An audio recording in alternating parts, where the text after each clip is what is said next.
10வதுல அது மாதிரி 8வதுல ஒரு 10 வெள்ளி காசு அவன் இஸ்திரி வச்சிருக்கான். அதுல ஒண்ணே ஒண்ணு காணாம போச்சு. அவன் என்ன பண்றான், வீட்டை அடுக்குறான், வீட்டை பெருக்குறான். அதை கண்டுபிடிக்கும் வரை ஜாக்கிரதையா தேடுறான். அதை கண்டுபிடிச்ச பின்பு தன்னை எல்லாத்தையும் கூப்பிட்டு ஒரு விருந்து வைக்கிறான். அது மாதிரி நம்மளும் என்ன பண்ணணும், ஒரு காணாத போன நம்முடைய, அதாவது நம்மளுடைய ஆவிக்குரிய வாழ்க்கையிலேயே நம்ம எங்க விழுந்திருக்கோம்னு சொல்லிட்டு நம்ம என்ன பண்ணணும், அதை நம்ம கண்டுபிடிக்கணும். கண்டுபிடிச்சாதான் நம்ம ஆசீர்வாதத்துக்கு நேரா நம்ம நடக்க முடியும். இன்னைக்கு அநேகர் என்னன்னா, தான் எங்க விழுந்திருக்கிறேன், தான் என்ன செஞ்சிட்டு இருக்கிறேன், தான் செய்யறது கத்திரிக்க தெரியுமா அப்படின்னு தெரியாம ஓடிக்கிட்டே இருக்கிறோம். அதனால ஒரு பிரயோஜனம் இல்லை. ஆண்டவர் சொல்றாரு, நீ எங்களுடைய உறவே இல்லை, நீ போய் என்ன செய்யறத நான் அங்கீகரிக்கவே மாட்டேன் அப்படிங்கிறார். மனிதன் உலகம் முழுவதையும் ஆதாயப்படுத்தினாலும் தன் ஆத்மாவை நஷ்டப்படுத்தினாலும் அவனுக்கு லாபம் என்னன்னு கேட்கிறாரு. அதனால எப்படி இயேசு கிறிஸ்து பிதாவோடு தன்னுடைய முழு நேரமும் இரவு நேரம் அதிகாலையில அதிகமா ஜெபம் செய்தார், பிதாவோடு ஜெபம் பண்ணினார் தான் அப்படிங்கிறார் ஆண்டவர். முடிச்சிட்டுதான் அதிக நேரம் பிதாவோடு உறவாடினாரு. கொஞ்ச நேரம் தான் போய் நன்மை செஞ்சாரு, சுவிசேஷம் சொன்னாரு, அற்புதம் அதிசயங்களை செஞ்சாரு. ஆனா இன்றைய நாட்களில வேகமா ஓடுறதுன்னா அதை செய்யறேன் இதை செய்யறேன்னு ஆண்டவருடைய உறவு இல்லாம நம்ம என்ன பண்றோம், அவருக்காக நான் அதை செஞ்சேன் இதை செஞ்சு நம்ம சொல்றோம். ஆனா தேவன் நம்மளை அங்கீகரிக்கிறாரா? முதல்ல அவர் சொல்றாரு, நீ உன்னை கொடுங்கிறார். நம்மளை கொடுத்துட்டுதான் நம்ம மற்றவங்களுக்காக நம்ம போய் ஊழிய செய்ய முடியும். அதனால என்ன, நம்ம ஆத்மா விலையேற பெற்றது, நம்ம ஆத்மா விலையேற பெற்றது, மற்ற ஒவ்வொருடைய ஆத்மாவும் விலையேற பெற்றது. அதனால நம்ம நானே இப்படியே இருக்கிறேன், நான் போய் என்ன செய்ய போறேன் அப்படின்னு நம்ம என்ன பண்ணக்கூடாது, அப்படியே நம்ம சொகுசா உட்காரவும் கூடாது. அதுக்கும் தண்டனை ஆண்டவரே கொடுப்பாரு.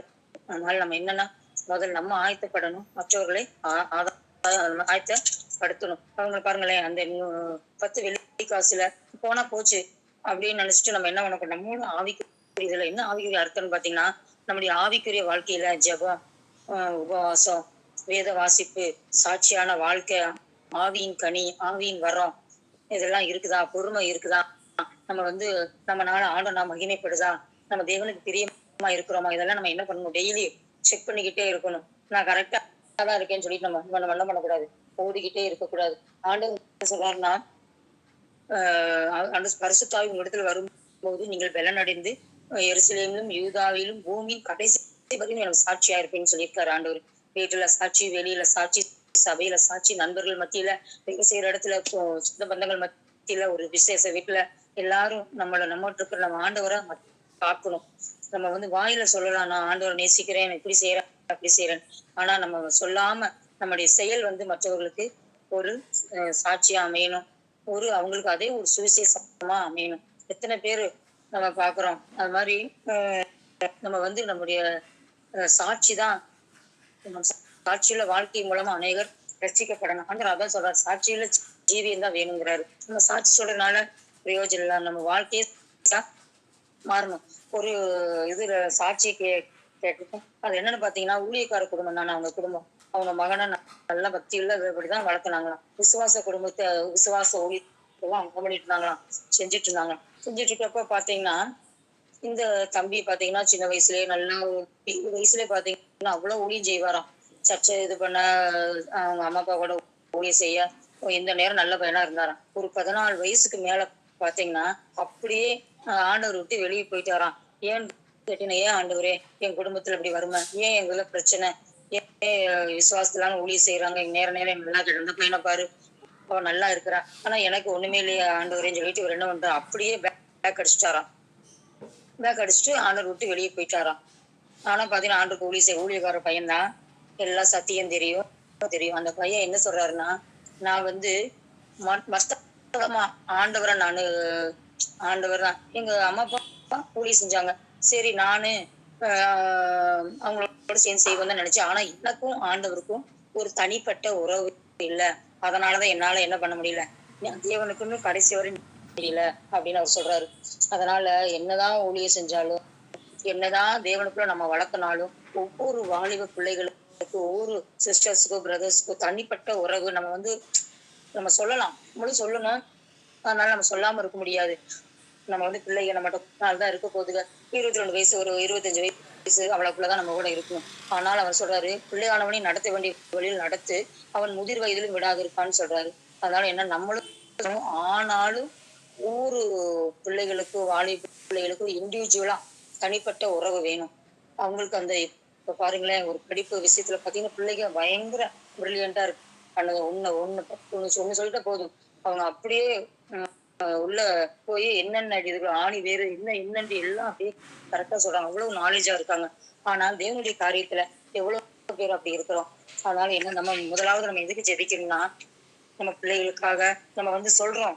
அவ்வளவுதான். அவங்க நம்ம சொல்லி ஆண்டவரை நம்மளுக்கு நல்லவர். ஒரு பழத்தை ஆப்பிள் பழத்தை நம்ம சாப்பிட்டாதான் என்ன அது ருசி தெரியும். நம்ம இந்த பழம் சாப்பிடு நல்லா இருக்குன்னு சொன்னா அவன் என்ன சொல்லுவான், நீங்க சாப்பிட்டீங்க நல்லா இருக்குன்னு சொல்றீங்க, நான் சாப்பிட்டு பார்த்தாதான் எனக்கு தெரியும் அப்படின்னு சொல்லுவான்.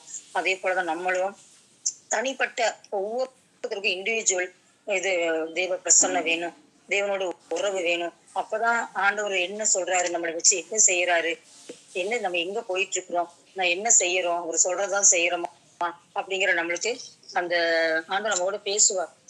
அவரு சத்தத்தை கேட்காம நம்ம என்ன பண்ணக்கூடாது, நம்ம வெளியில போனா பிரயோஜனம் இல்லை. அதனால நம்மளே நம்ம அடக்கி அவர் சொல்றாரு, அந்தரங்கத்தில் ஜெபிக்கிற ஜெபம் எளியங்கமாய் பலனளிக்கப்படும் சொல்றாரு. அதனால என்னன்னா, முதல்ல இந்த நாட்களில அதிகமா நம்ம கேட்கிறோம், முதல்ல கேட்கப்படும் சொல்றாரு. அதனால என்னன்னா, தனிப்பட்ட ஒரு முக்கியம், நம்ம கரை திரை பிழை குற்றம் எதுவுமே இருக்காம நம்ம பார்த்துக்கணும். ஒவ்வொரு நாள் விழுந்து விழுந்து விழுந்து எந்திரிக்க கூடாது. என்ன சொல்றாரு ஒரு ஊழியக்காரர் சொல்றாருன்னா, மன்னிப்பு பாத்தீங்கன்னா இந்த உலகத்துலதான் நம்ம என்னன்னா விழுந்து விழுந்து எந்திரிக்க கூடாது. ரட்சிக்கப்படுறதுக்கு முன்னாடி நம்முடைய பாவம் எல்லாம் மன்னிக்கப்பட்டுருச்சு. ரட்சிக்கப்பட்ட பின்பு வசனத்தை கேட்ட பின்பும் இன்னும் போய் பாவத்தில் விழுந்துட்டு என்னை மன்னிங்க மன்னிங்கன்னு சொன்னா ஆண்டவர் என்ன பண்ண மாட்டாராம், மன்னிக்க மாட்டார். நம்மளுக்கு நித்திய ஜீவன் போறதுக்கு வேணா மன்னிப்பு இருக்குமா. அதனால என்னன்னா, நம்ம இன்னும் நம்ம ஜாக்கிரதையா குடும்பத்தை நம்ம சாட்சியில ஜீவிய வேணும், ஜாக்கிரதையா நடத்தணும். சொல்றாரா ஆண்டவரே, ஜாக்கிரதையாரு, தெரிந்து புத்தி உள்ளாரு, விழித்திரு, நீ எச்சரிக்கையா இரு அப்படின்னு சொல்றாருல்ல. அதனால நம்ம என்னன்னா, ஒவ்வொரு நாளும் சும்மா பேசுறது ஒண்ணு செய்யறது ஒண்ணு நம்ம இல்லாதபடி நம்ம வசனத்துக்கு சொல்றாரு, என் வசனத்துக்கு நடுங்குறவனே நான் நோக்கி பார்ப்பேங்கிற வசனம் இதுதான் தேவன். நம்ம நம்ம ஜெபத்தின் மூலம் ஆண்டுட்டு பேசுறோம். நம்முடைய குற்றத்தை குறைய நம்ம எப்படி நடக்கணும், எப்படி ஆண்டவர் சொல்லுவாருன்னா வேத வசனத்தின் மூலமா சொல்லுவாரு. அவர் சொல்றாரு, இது இந்த ஜனத்துக்கு நம்மளுக்கு இது பொக்கிஷம். வேதம் மட்டும் இல்லைன்னா நம்ம சீர்கட்டு திசை கட்டு போயிருப்போம். நம்மளுக்கு பரலோகத்தை பத்தி தெரிஞ்சிருக்காது. ஏன்னா நம்ம உலகத்துக்குள்ள பாத்தீங்கன்னா 24 மணி நேரம் இருக்குது. அதுல பாத்தீங்கன்னா ஒரு 7-8 மணி நேரம் 6 மணி நேரம் 4-5 மணி நேரம் நம்ம ரெஸ்ட் எடுக்கிறோம். மத்த நேரம் பாத்தீங்கன்னா உலகம் தான் நம்மளுக்குள்ள இருக்குது. அதனால என்ன, நம்ம இல்லாத உலகத்துல வாழ்றோம். அதனால ரொம்ப கேர்ஃபுல்லா இருக்கணும். சொல்றாரு, உலகத்துக்குள்ள எப்படி அந்த தாமரை தண்ணிக்குள்ள இருந்தாலும் அந்த தாமரை மேல அந்த தண்ணி என்ன ஆகாது, ஒட்டாது. உலகத்துக்குள்ள நம்ம இருந்தாலும் உலகம் நம்மளையே ஒட்டக்கூடாது. அது என்ன வயசு கோளாறு, அது அப்படிதான் இருக்கும் அப்படின்னு நம்ம என்ன நிர்விசாரமா இந்த கடைசி நாட்கள்ல ஆண்டு சொல்றாரு. நூத்து காலத்துல நோவா காலத்துல நடந்தது போல ஜனங்க ஆடல் பாடல் பெண் கொண்டு பெண் புசித்து குடித்து இதேதான் இன்பம் நினைச்சிட்டு இருக்காங்க. சாப்பிடணும், நல்லா ஜாலியா இருக்கணும், நல்லா பணம் சம்பாதிக்கணும், பணம் செலவு பண்ணணும், அததான் நினைச்சதை வாங்கணும், நினைச்சது உடனே ஒண்ணு நினைக்கிறோமா. பிள்ளைகளையும் அப்படி வளர்க்குறாங்க இந்த காலத்துல. பிள்ளைகளுக்கு ஒரு கஷ்டத்தை சொல்லி வளர்க்கறது இல்ல. என்னைக்குமே என்ன சொல்றாங்கன்னா, ஒரு பொண்ணோ பையனோ ஒரு தடவை கேட்டா உடனே நம்ம என்ன பண்ணக்கூடாது, டக்குன்னு உடனே நம்ம வாங்கி கொடுக்க கூடாது. ஒரு 2 தடவை நோ சொல்லி நம்ம பழகணும். இந்த பிள்ளைகளுக்கு நம்ம எதா எடுத்தாலும் நம்ம கேட்ட உடனே வாங்கி தர்றதுங்காட்டி அவளுக்கு இந்த உலகத்தை குறிச்ச இது நம்ம நினைச்சது கிடைக்கலன்னா உடனே என்ன பண்றாங்க, இந்த மாதிரி சூசைடு, இது மாதிரி தப்பான காரியங்களுக்கு பிள்ளைகள் போறாங்க. அதனால பெற்றோர்கள் நம்ம ரொம்ப கடமை ஆண்டவர் கணக்கு கொடுக்கணும். நம்ம பிள்ளைகளுக்கு ஞானமா வளர்க்கணும், பிள்ளைகளுக்கு பெற்றோருக்கு கீழ்ப்படியணும். நம்ம 2 பேரும் சேர்ந்து தேவனுக்கு பிரியமா நம்ம வாழணும். அடுத்து மூணாவது பாத்தீங்கன்னா அந்த கெட்ட குமாரன். அவன் பாத்தீங்கன்னா அவன் கெட்ட குமாரன் இல்ல, அவன் இளைய குமாரன் என்ன பண்ணுவான், நல்ல குமாரன். ஏன்னா மூத்த குமாரன் தான் என்னது கெட்ட குமாரன். அவன் மாதிரி என்னங்க, ஆண்டுக்குள்ளேயே இருந்து நான் அவங்க அப்பாவுக்கு செய்யறேன்னு சொல்லிட்டு என்ன பண்ணனான், நான் அப்பா கூடவே இருந்து வேலை எல்லாம் செஞ்சான். அப்பா உடனே நான் நல்ல பையன் மாதிரி அத்தனையும் எல்லாம் செஞ்சான். அத்தனையும் செஞ்சும் ஆனால் அவனுக்கு உண்மையான ஒரு கூட பிறந்த ஒரு தம்பி மேல என்ன இல்லை, அவனுக்கு ஒரு ஆத்மா பாரம் இல்லை. பாருங்களேன், அவன் தான் ஆண்டவர் விட்டு தூரம் போயிட்டான். தூரம் போயும் ஆண்டவர் சந்திக்கிறாரு. ஐயோ, ஆண்டோடைய கிருபை இருந்த ஆண்டவர் சந்திக்கிறப்ப நம்ம என்னன்னா ஆண்டவருக்குள்ள வந்துடணும். அவரு சந்திக்கிறப்ப நம்ம ஆண்டவர் விட்டுட்டு போயிட்டோம்னா ஆண்டவர் நம்மளே கை விட்டுருவாரு. அதனால ஆண்டவர் என்ன சொல்றாருன்னா, இந்த உலகத்திலயும் 2 பேர் ஒண்ணா இருப்பாங்க. ஒருத்தர் ஏற்றுக்கொள்ளப்பட, ஒருத்தர் கைவிடப்படுவாள்ன்னு. நம்ம கைவிடப்பட்ட கூட்டத்துல இருக்கக்கூடாது. ஏற்றுக்கொள்ளப்பட்ட கூட்டத்துல நம்ம இருக்கணும். நம்ம எப்பவும் தேவன் நம்மளை பார்த்துட்டே இருக்கணும். அவரோட பார்வையில் நம்ம விழுந்துகிட்டே இருக்கணும். அப்பதான் நம்ம வருகையில நம்ம எடுத்துக் கொள்ளப்படுவோம். இந்த இளைய குமாரன் பாருங்களேன், சொத்தெல்லாம் வாங்கிட்டு போனான். எல்லாம் வாங்கி போய் நல்லா ஆட வரை ஆடனான். அப்புறம் தெரிஞ்சிருச்சு இதெல்லாம் என்னது மாயை. இதுல ஒண்ணுமே இல்ல அப்படின்னு தெரிஞ்சு புத்தி தெளிந்தது அப்படின்னு புத்தி வந்தது அப்படிங்கிறாரு. எப்படி அந்த நேபுகாத்நேச்சர் அவனுக்கு புத்தி வந்ததா மாதிரி நம்மளுக்கு தெளிந்த புத்தி வந்தாதான் நம்ம பண்றது தப்பா ரைட்டா நம்மளுக்கு தெரியும். நம்மளுக்கு என்ன பண்ணும் அனுதினமும் ஆண்டவர்கிட்ட கேட்கணும், ஆண்டவரே எனக்கு நல்ல தெளிந்த புத்தி கொடுங்க. அப்படி இந்த காலத்துல பாத்தீங்கன்னா அநேக பிள்ளைகளை பாத்தீங்கன்னா வாலிப பிள்ளைங்க சைக்கோ மாதிரி பணம் நிறைய சம்பாதிக்கிறாங்க. ஆனா ஒரு அறிவு இல்ல, ஒரு பொறுமை இல்ல, ஒரு அன்பு இல்ல, ஒரு அப்படியே ஓடுதுங்க அப்படியே வருதுங்க. அதனால அவங்க லைஃப் எல்லாம் பாத்தீங்கன்னா எப்படி இருக்குன்னு தெரியல. அதனால நம்ம என்னன்னா தெளிந்த புத்தி வேணும். தெளிந்த புத்தி இருந்தாதான் வேதத்தை படிக்கணும். நம்ம தெளிந்த புத்தி இருந்தாதான் மத்தவங்களுக்கு போய் சொல்ல முடியும். அதனால நம்ம கரெக்டா இருக்கணும். சொல்லணும்னா அந்த தெளிந்த புத்தி நம்மளுக்கு வேணும். அந்த இளைய குமாரன் போய் அவள் எல்லாத்தையும் வேஸ்ட் பண்ணிட்டு ஃப்ரெண்ட்ஸோட எல்லாம் சுத்தி எல்லாம் முடிச்சுட்டு வந்தா. கையில ஒரு காசு இல்லை. வந்தோடனே என்ன பண்றான், அந்த பன்றிக்கு வச்சிருக்க தவிட்ட சாப்பிட்றதுக்கு கேட்க போறான். அதுக்கு கூட அவருக்கு என்ன ஆகல, அது கிடைக்கல. அப்பதான் என்ன ஆச்சு, ஐயோ படிக்கிறாரு. இத்தனை நாள் பணம் இருக்க வரையும் நம்ம என்ன ஆகல, அப்பாவோட நினைப்பு வரல. அதனால நம்ம வாழ்க்கையிலும் குறைவு பட்டாதான் நம்ம அப்பாவை நோக்கி பார்ப்போம். அதனால நம்ம எப்பவுமே ஆண்டவரே நிறைவேற்றாங்க. ஆனா இந்த காலம் என்ன சொல்றாங்க, ஆசீர்வாதம் ஆசீர்வாதம் ஆசீர்வாதம் ஆசீர்வாதம் தர்றப்ப ஆசீர்வாதம் தருகிற ஆண்டவரையா. நம்ம என்னன்னா குறைவு பட்டாதான் நம்ம கர்த்தரை நோக்கி நம்ம அப்பாவை நோக்கி பார்க்க முடியும். குறைவு பட்டங்காட்டி தான் அப்பாவை நோக்கி பார்த்தான். அங்கிருந்து வர்றான் அந்த அப்பா. எப்படி ஐயோ என் மகன் போயிட்டானே, எப்போ வருவான் எப்போ வருவான். அப்படிதான் நம்ம தகப்பன் நம்மளைய தேடிக்கிட்டு இருக்காரு. அதனால அவரோட கண்ணில் நம்ம எங்கடா காணோம் காணோன்ட்டு அவர் தேடிக்கிட்டே இருக்க மாட்டாரு. என்னன்னா நம்ம சுவிசேஷம் கேட்கப்பட்டோம், நல்லா தேவனுக்குள்ள வாழ்றோம், இன்னும் நம்மளையே பார்த்துட்டே இருக்க மாட்டாரு அவரு. அதனால என்னன்னா நம்மளுக்கு சொல்றாரு, இன்னும் நீங்க பாலை குடிச்சிட்டு இருக்கிறீங்க, நீங்க இன்னும் நீங்க போதகராகிற அளவுக்கு உங்களுக்கு வசனம் தெரியுது. ஆனா நீங்க என்ன செஞ்சிட்டு இருக்கிறீங்க, இன்னும் நீங்க பாலை குடிச்சிட்டு இருக்கீங்க, நீங்க பலமான ஆகாரத்தை சாப்பிடல, இன்னும் நீங்க பாலை குடிச்சிட்டு இருக்கிறீங்க அப்படிங்கிறாரு. அதனால நம்மளவே பார்த்துட்டு இருப்பாரு. அப்படின்னு நம்ம இன்னும் குழந்தை மாதிரி இல்லாதபடி நம்ம புருஷர்கள் ஆகணும். அந்த மாதிரி பாருங்களேன், அந்த இளைய குமாரன் அவர் என்ன பண்ணாரு, அங்கிருந்து வந்த உடனே அவர் என்ன பண்றாரு, உடனே ஃபர்ஸ்ட் என்ன கொடுக்குறாரு, வஸ்திரத்தை கொடுக்குறாரு. அவன் வஸ்திரம் அவ்வளவு கேவலமா இருந்துச்சு. அந்த வஸ்திரம்னா என்னன்னா நீதிங்கிற எபேசியர்ல சொல்றாரு. அந்த நீதியான வஸ்திரத்தை அவர் இந்த பாவமான அதுல இருந்து மாற்றி நீதியான வஸ்திரத்தை கொடுக்குறாரு. அடுத்து கைக்கு மோதிரம் கொடுக்குறாரு. மோதிரம் என்னன்னா அதிகாரம். ஒரு எப்படி ஒரு நிச்சயத்துல நம்ம என்ன பண்றோம், உறுதி பண்றோம், இது என் புள்ள அப்படின்னு. தேவன் நம்மளுக்கு மோதிரத்தை நம்ம ஒரு பிள்ளைங்கிற அதிகாரத்தை கொடுத்திருக்காரு. அந்த அதிகாரத்தின் மூலமாக நம்ம அந்த காலத்துல இருக்கிற ஜனங்களை நம்ம விடுவிக்கணும். அவரோட அதிகாரத்தை நம்ம கொடுத்துட்டாரு. நீ ஆண்டு சொல்றாரு, என் பிள்ளை என்னை காட்டிலும் அதிகமா செய்வான் அப்படிங்கிறாரு. எந்த கடவுள் அப்படி இது பண்ணுது, மத்த ஜனங்க கும்பிடுறது எல்லாம் பாத்தீங்கன்னா ஜனங்களை கொல்றது, அழிக்கிறது, இது பண்றது, கெட்ட காரியங்களை, பில்லி சுனி ஏவல், இது மாதிரி அந்த அந்த காரியங்களை தான் அந்த இது அது செய்து அவங்க கும்பிடுறது செய்யறது எல்லாம் அதே போலதான் அதுக்கு பண்றாங்க. ஆனா நம்ம ஆண்டவர் சொல்றாரு, அவரை நம்மளே அழகு பார்க்கிற ஆண்டவர். அவர் அவருக்கு மேல நம்மளை வைக்கிறாரு. அவரோட பக்கத்துல உட்கார வைக்கிற தெய்வம். ஆனால் நம்ம அவருக்கு மேல நம்ம என்ன பண்ணக்கூடாது, இது பண்ண எப்பவுமே அவரை தான் முதல்ல வச்சு ரெண்டாவது நம்ம இருக்கணும். அடுத்தது பாத்தீங்கன்னா காலுக்கு பாதரட்சியை கொடுக்குறாரு. இந்த பாதரட்சிங்க சுவிசேஷம் என்னும் இந்த பாதரட்சி நம்ம அந்த சுவிசேஷம் பாதரட்சியை போட்டுட்டு ஜனங்களை நோக்கி ஓடணும். தேவனுக்காக நம்ம என்ன பண்ணணும், ஊழிய செய்யணும். அப்புறம் ஆண்டவர் என்ன பண்றாரா, கொளுத்த கன்று அடிக்கிறாராம். நம்மளுக்குன்னு அந்த மனவாட்டி கல்யாண விருந்துல நம்மளுக்கு என்ன பண்ணுவாரு, வெல்டன் நம்மளைய பாராட்டுவாரு. இந்த உலகத்துல மனுஷரால நம்ம இந்த உலகத்துல இந்த ஒலிம்பிக்ல பாத்தீங்களா, வேற அந்த ஒரு கோல்டு மெடல் ஒரு இது அவ்வளவு பணம் கொடுக்குறாங்க. அது அவ்வளவு கிரிக்கெட்ல ஜெயிச்சா கோடி கணக்குல கிடைக்குது. அது இதுன்னு அதெல்லாம் நம்மளுடைய கண்ணை பதிய வைக்க கூடாது. நம்முடைய குடியிருப்பு பரலோகத்துல இருக்குது. நம்ம அந்த வரப்போ ரட்சி இதெல்லாம் ஒரு தூசி குப்பை. நம்ம உலகத்தில் உள்ளது நம்ம அன்பு கூறக்கூடாது. இதை நம்ம பெருசா நினைக்க கூடாது. பரலோகத்தில் உள்ளத நம்ம தேவன் இருக்காரு. இயேசு கிறிஸ்து ஆட்டுக்குட்டியானவர், தேவதூதர்கள். அங்க அழுகை இல்ல, அங்க வேதனை இல்ல, அங்க கொடான கோடி மத்தியில அவரை ஆராதிச்சுக்கிட்டே இருக்கும். அப்படிப்பட்ட சிலாக்கியத்தை பெறணும்னா அந்த இடம் எல்லாத்துக்கும் அந்த இடம் இல்ல வச்சிருக்காரு. ஆனாலும் நம்மளே நம்ம எனக்கு ஆண்டவர் அவரு நல்ல தேவன், கண்டிப்பா நம்ம கொடுத்துருவாரு அப்படின்னு நம்ம என்ன பண்ணக்கூடாது, ஏமாத்தக்கூடாது.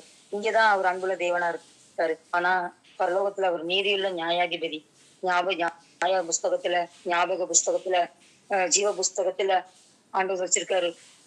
3 புஸ்தகம் இருக்கு. அந்த புஸ்தகத்துல நம்ம பேர் பட்டாதான் நம்ம அங்க பரலோக முடியும். ஆண்டவரே உங்களுக்கு இதான் செஞ்சேன், ஆண்டவரே அதை செஞ்சேன், உன்னை யாருனே தெரியலப்பா அப்படின்ட்டு வரும். அதனால நம்ம லைஃப் இங்க நம்ம கஷ்டப்பட்டாலும் சரி, நம்ம என்ன வேணாலும் அங்க பரலோகத்துக்கு நம்ம போறதுக்கு நம்ம ரெடி ஆகணும். ஏன்னா அவருடைய வருகை ரொம்ப சமீபம். ஆஹ் இந்த லூக்கா 15 இதுல பாத்தீங்கன்னா இந்த மூத்த குமரனை பத்தி நம்ம பார்க்கல. அவன் பாருங்களேன், கூடவே இருந்து அப்பா கூடவே வேலையெல்லாம் பார்த்தாரு. ஆனாலும் என்ன இல்ல, தேவனுக்குள்ள அப்பாவை பத்தி அவருக்கு ஒரு நல்ல உறவு இல்ல.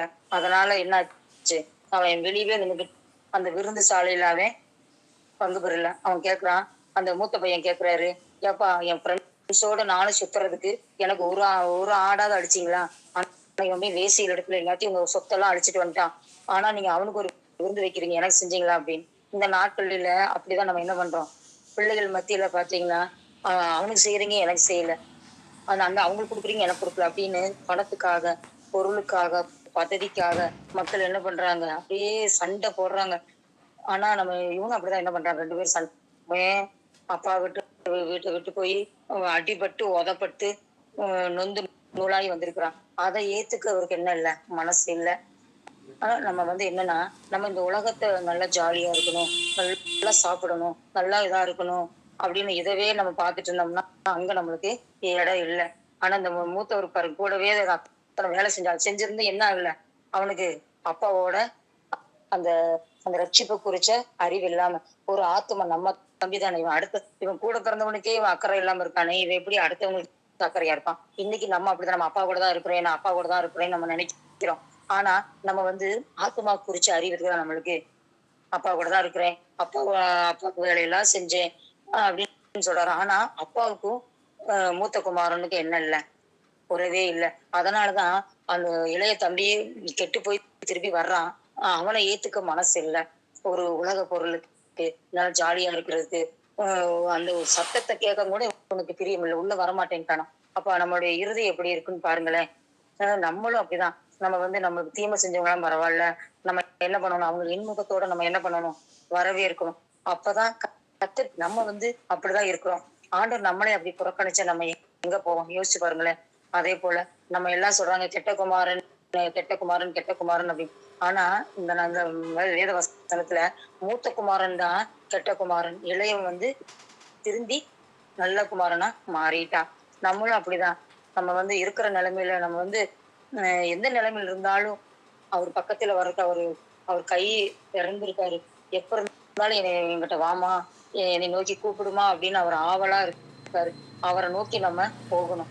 அப்பதான் விடுதலை. நான் நோக்கி கூப்பிடு, அப்போது நான் உன்னை விடுவிப்பேன்னு சொல்லியிருக்காரு. நம்ம கூப்பிடாம நம்ம போய் அவருக்கு சரண்டர் ஆகாம அவர் எதுவுமே நம்மளுக்கு செய்ய மாட்டார். அதனால இந்த நாளில நம்ம இந்த இளையகுமாரன் போல நம்ம எல்லாத்துலயும் தவறு இருக்கலாம். நம்ம எதுலயோ பரிசுத்திலேயோ எதுலயோ ஜெபக்குறியோ எதெல்லாம் தவறு இருக்கலாம். அவர் சொல்றாரு, தவறு இருந்தா போதும், அதுல எந்திரிச்சு வாங்குறாரு. இன்னைக்கு நம்ம பிரச்சனை என்னன்னா, அதுலயே கிடக்குறது, நான் விழுந்துட்டேன், என்னை தூக்குங்கன்னா நீ எந்திரிச்சு வாங்குறாரு. நம்ம தான் என்னது எந்திரிச்சு போகணும் சொல்றாரு. நம்ம தேவனுக்காக ஒரு எழுந்து வா அப்படிங்கிறார். அவன் தகப்பன் இடத்துல, ஆண்டவர் இடத்துல வந்தான். அப்பதான் இதெல்லாம் கிடைச்சிச்சு. அதே இடத்துல ஐயோ இப்படியே நம்ம இன்னைக்கு இந்த காலத்துல குற்ற மனசாட்சி அதிகம். நீ விழுந்துட்டல, அவ்வளவுதான், நீ தேவனுக்கு உன் யாருன்னு கேட்க போறான். ஒண்ணு இல்ல, உன்னோட இதே பாத்தீங்கன்னா நீங்க தெரிஞ்ச ஒரு பொண்ணு அப்படிதான் ஆண்டருக்குள்ள இருந்தவ இதுல மேரேஜ் பண்ணி போயாச்சு. இப்ப பாத்தீங்கன்னா இந்த குற்ற மனசாட்சியில இருந்து எழுந்து வரணும். என்னைய ஆண்டவர் எங்க கேட்க போறாரு, என்னைய அவரு எந்திரிச்சு வா, நான் என்ன சொல்றேன், அதுல இருந்து வெளியேறப்ப கர்த்தர் அற்புதம் செய்வார்னு சொல்றேன். ஆனா இன்னைக்கு அநேகர் அப்படி அது வரமாட்டேங்கிறாங்க. அதுக்காக நம்ம ஜெபிக்கணும். இன்னைக்கு அநேக ஆத்மாக்கள் அப்படி குற்ற மனசாட்சியில பிசாசு கட்டி வச்சிருக்கிறான். அந்த கட்டை கழட்டி நம்ம ஜெபிக்கிறப்ப அதுல இருந்து விடுதலை கிடைக்கும். இந்த நாள்ல நம்மளும் அந்த இளையகுமாரன் போல இருக்கிற இடத்த விட்டு அப்பா இடத்துல வர்றப்ப அவர் நம்மளுக்குள்ள எல்லா வெகுமதி வச்சிருக்காரு, எல்லாத்தையும் பரலோகத்தை வச்சிருக்காரு.